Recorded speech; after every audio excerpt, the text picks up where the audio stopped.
Pakistan versus India. It's just T-1 at this point in time.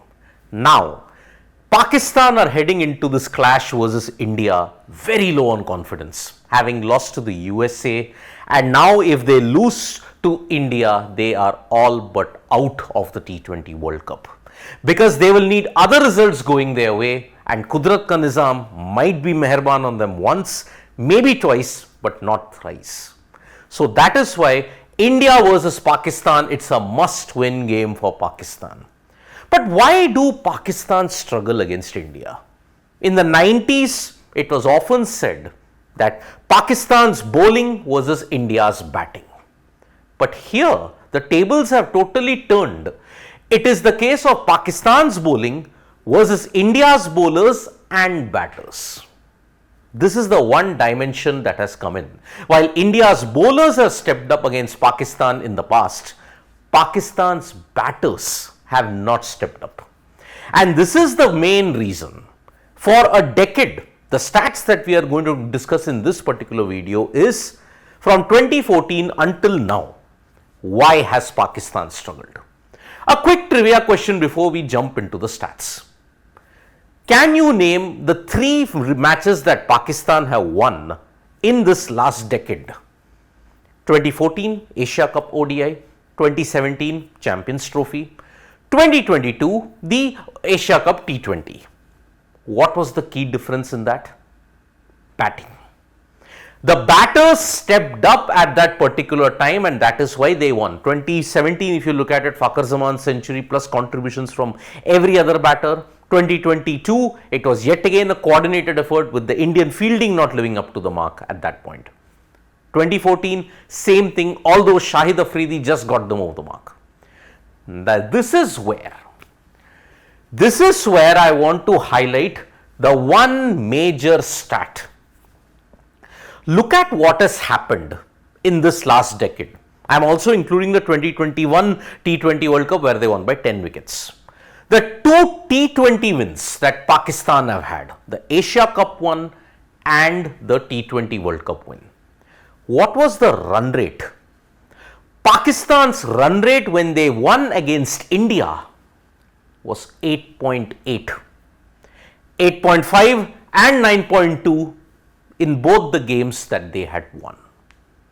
Now, when Pakistan have lost, it is 6.6. What does the 6.6 stat indicate? That they don't set a good total.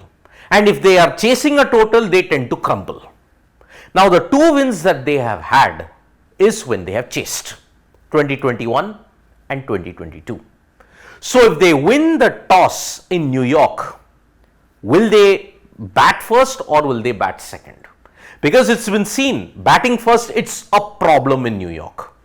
Batting second, it can tend to ease out a bit. But Pakistan batted first against USA in Dallas. They lost that. How will they cope up against a very strong Indian attack? Because the one thing that works for them is chasing. 8.8. When they chase, they maintain a run rate of 8.8. But when they lose, it is 6.6. So that is why chasing could be Pakistan's forte, provided the total is within the 160 to 170 range. And that is also pushing it, because look at the high score that Pakistan have had in this decade versus India. It was the 182 that they chased in the UAE. That Super 4 encounter. But the lowest was 83 in Mirpur. And at that time, Pakistan's bowlers kind of stepped up to the plate. And that is why, had it not been for Virat Snok, Pakistan could have very well won that. Highest run rate for Pakistan, which I had mentioned, was 9.17. The lowest was 4.74. And all these stats are from 2014. So the basis that we are doing this thing is, what must Pakistan do? How can they overcome this mental block that former Pakistan skipper Misbah-ul Haq had said, that they have a mental block against India? Get your batting in shape. If the batting is good, then and only then you can dream of putting up a fight. Otherwise, if you continue with the trend where your run rate is 6.6, then I'm sorry, there is a huge problem coming up. It is 6-1 in favor of India. Maybe in New York, it could be 7-1 in favor of India. And then the Thala for a reason memes will continue to explode after June 9th also.